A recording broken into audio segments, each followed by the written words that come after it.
उनके ही गढ़ में चुनौती देने जा रही है जनसुराज। मोतिहारी में प्रशांत किशोर का बड़ा हमला, बोले जरूरत पड़ी तो किसी भी हद तक जाएंगे।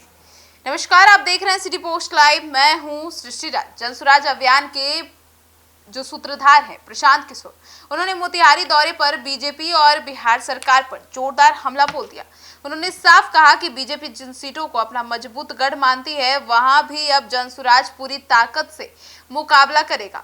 खास तौर पर बांकीपुर विधानसभा सीट का जिक्र करते हुए उन्होंने दावा किया कि आने वाले चुनाव में बीजेपी को कड़ी चुनौती मिलने वाली है। प्रशांत किशोर ने कहा कि जनसुराज सिर्फ राजनीतिक बयानबाजी नहीं कर रहा, बल्कि जमीनी स्तर पर संगठन मजबूत करने में जुटा है। उन्होंने कहा कि जरूरत पड़ी तो बीजेपी को हराने के लिए किसी भी हद तक चले जाएंगे। हमारा लक्ष्य सिर्फ चुनाव लड़ना नहीं, बल्कि बिहार की राजनीति की दिशा बदलना है। पिछले चुनाव को लेकर उन्होंने गंभीर आरोप भी लगा दिए। मोतिहारी में मीडिया से बातचीत के दौरान प्रशांत किशोर ने पिछले बिहार विधानसभा चुनाव 2025 को लेकर भी बड़ा दावा कर दिया। उन्होंने आरोप लगा दिया कि जनसुराज को रोकने और चुनावी माहौल प्रभावित करने के लिए बड़े पैमाने पर पैसे का इस्तेमाल किया गया।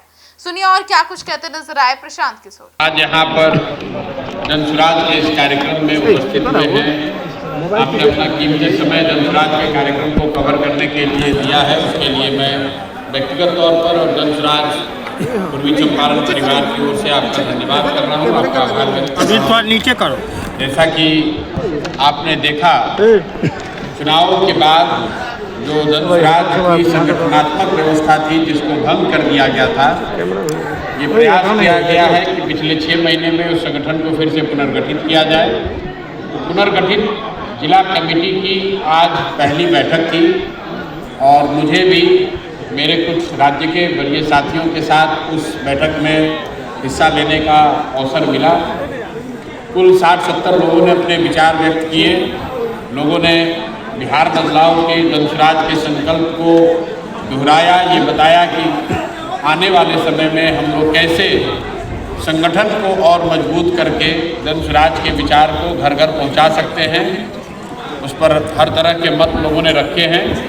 आने वाले 2-3 महीनों में आपको इसी तरह की पुनर्गठित कार्यकारिणी हर प्रखंड में यहाँ दिखेगी। ये लक्ष्य है कि 2 अक्टूबर 2026 को जब दल 2 वर्ष का हो, जब दल की आयु 2 वर्ष हो, तब कम से कम हर पंचायत में एक सक्रिय संगठनात्मक जो इकाई है उसको बनाया जाए। लेकिन जैसा आप जानते हैं, संगठन बनाना जो है, मैं अक्सर कहता हूँ, ये गीली मिट्टी से दीवार बनाने जैसा है। एक परत आप बनाते हैं, वो थोड़ा सूखता है, फिर उस पर और मिट्टी डाली जा सकती है।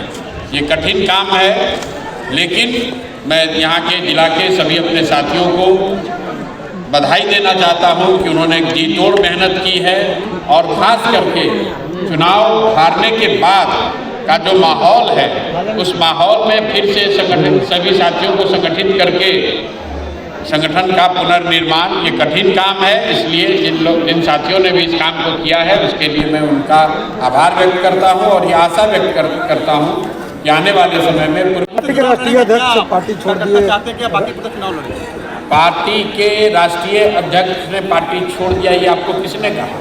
यहाँ पर बैठक हो रही है, यहाँ उदय जी का फोटो लगा हुआ है कि नहीं लगा हुआ? किसी भी जानकारी को सिर्फ व्यू के लिए तोड़ मरोड़ के पेश करना, ये सही पत्रकारिता नहीं है।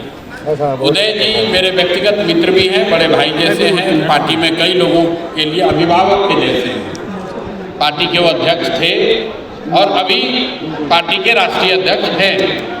उन्होंने ये एक सूचना भेजी है कि अपने व्यक्तिगत कारणों से कुछ समय के लिए वो ब्रेक लेना चाहते हैं। व्यक्तिगत कारण स्वास्थ्य से संबंधित हो सकता है, कोई पारिवारिक जिम्मेवारी हो सकती है, कोई अन्य विषय हो सकता है।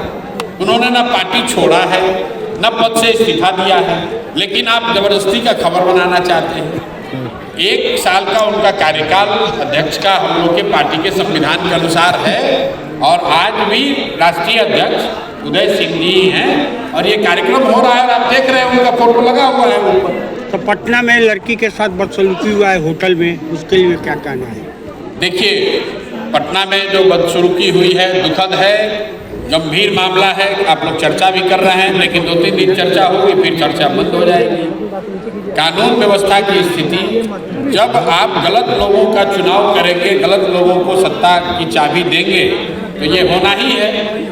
अब बुलडोजर, गरीब दलित परिवारों के घर पर बुलडोजर चलाने वाले नेताजी, आपके हमारे मुख्यमंत्री, कहाँ गई उनकी हिम्मत, कहाँ नहीं उस होटल पर बुलडोजर चलाया जा रहा है जहाँ पर इस तरह का कुकृत्य हुआ।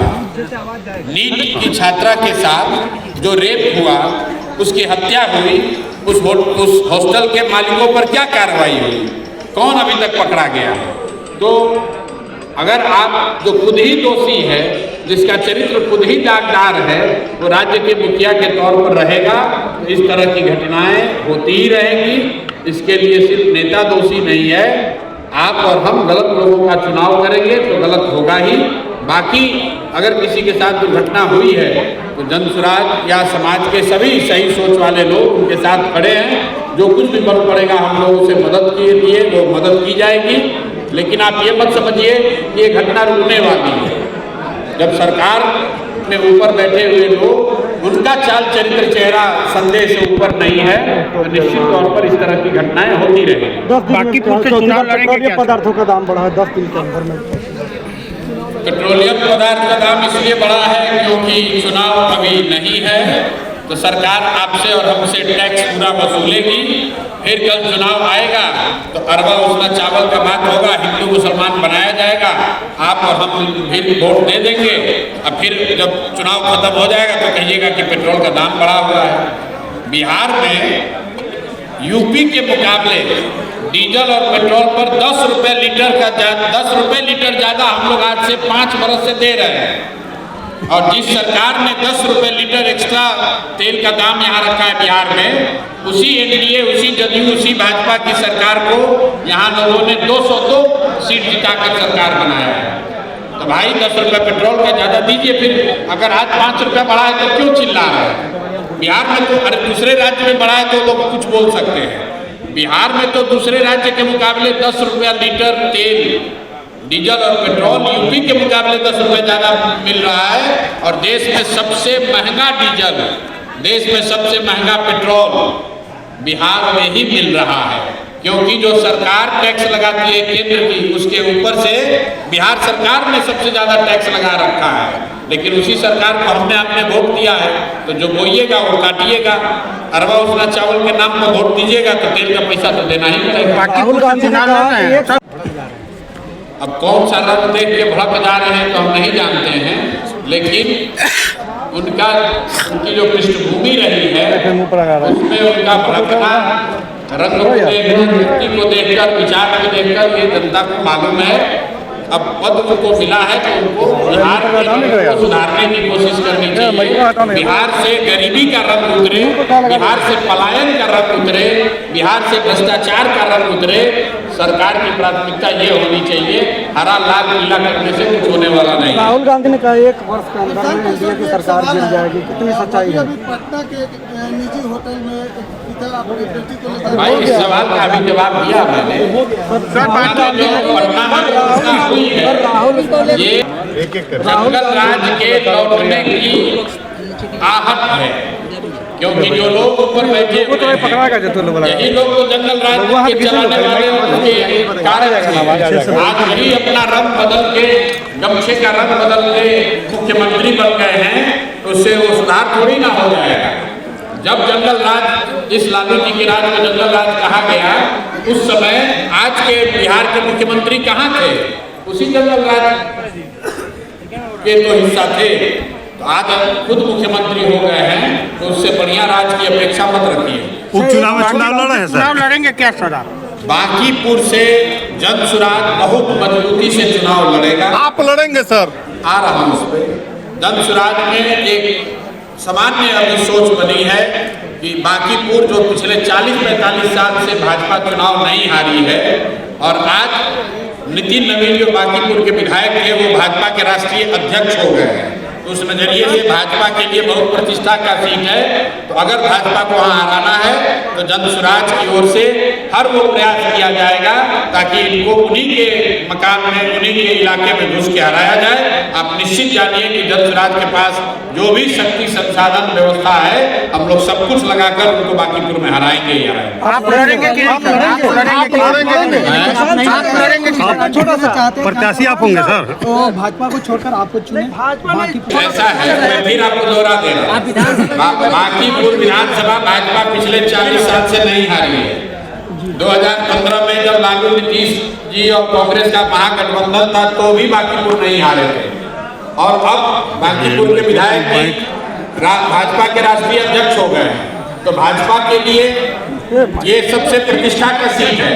तो हम लोगों ने तय किया है कि भाजपा ने जो काम हम लोग के साथ किया, जन स्वराज को हराने के लिए 10-10 हज़ार रुपये बांटकर वोट खरीदा है, उनको अगर राजनीतिक सबक सिखाना है तो उनको उनके घर में, उनके मांग में घुसकर बांकीपुर में हराएंगे, तभी ये हिसाब बराबर होगा। मैं आपको फिर कह रहा हूं कि जो कुछ भी करना पड़ेगा वो सब किया जाएगा। सर मेरा एक छोटा सा क्वेश्चन है, जिस तरह से क्या तरह हुआ था उस समय जब हालात इस तरह राज्य देश की बना था, लोगों को सुधरने की जरूरत है।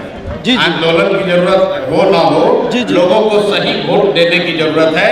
पैसे पर नहीं बिकने की जरूरत है। जाति धर्म से ऊपर उठकर अपने भलाई, अपने बच्चों की पढ़ाई, रोजगार के लिए वोट देने की जरूरत है। खाली आंदोलन करने से और भाषण देने से कुछ नहीं होगा। 5 बरस जिस सरकार ने आपको लूटा, जिस सरकार ने 5 बरस लूटा, आपके बच्चों को बेरोजगार बनाया, आपके बच्चों को पलायन करने के लिए मजबूर कर दिया, उसी सरकार को, उसी दल को जाकर आप 200 लोगों को वोट देकर जिताए हैं। तो चाहे जीवन भर आंदोलन कीजिए। अभी टीआरई के छात्र आंदोलन कर रहे हैं, उन पर लाठी चली है, और वही बच्चे जब वापस आएंगे, वो बच्चे और उनके परिवार वाले फिर उसी नीतीश कुमार, उसी जदयू, उसी मोदी को वोट देंगे। ऐसा है, कोई नेता या सत्ता में बैठे हुए लोग आंदोलन से नहीं डरते हैं, नेता सिर्फ वोट का चोट समझता है। तो सुना आपने, तो उन्होंने महिलाओं को 10-10 हज़ार रुपए देने की भी बात कही प्रशांत किशोर ने, और भी बहुत कुछ कहा। उन्होंने कहा कि टीम पहले से ज्यादा मजबूती और तैयारी के साथ उतरने वाला है, और उन्होंने पारंपरिक राजनीति से उभर कर जो है वो पढ़ाई, रोजगार और शिक्षा के मुद्दों पर बात कही है। अब देखना होगा कि क्या कुछ होता है, और अब आने वाले चुनाव में, जो अभी उपचुनाव होने वाले हैं, इसमें क्या प्रदर्शन करती है जन स्वराज, क्योंकि बिहार विधानसभा चुनाव 2025 में तो खाता नहीं खुल पाया। अब देखते हैं कि उपचुनाव में क्या प्रदर्शन करती है। आपकी क्या राय है, जरूर बताएगा। धन्यवाद।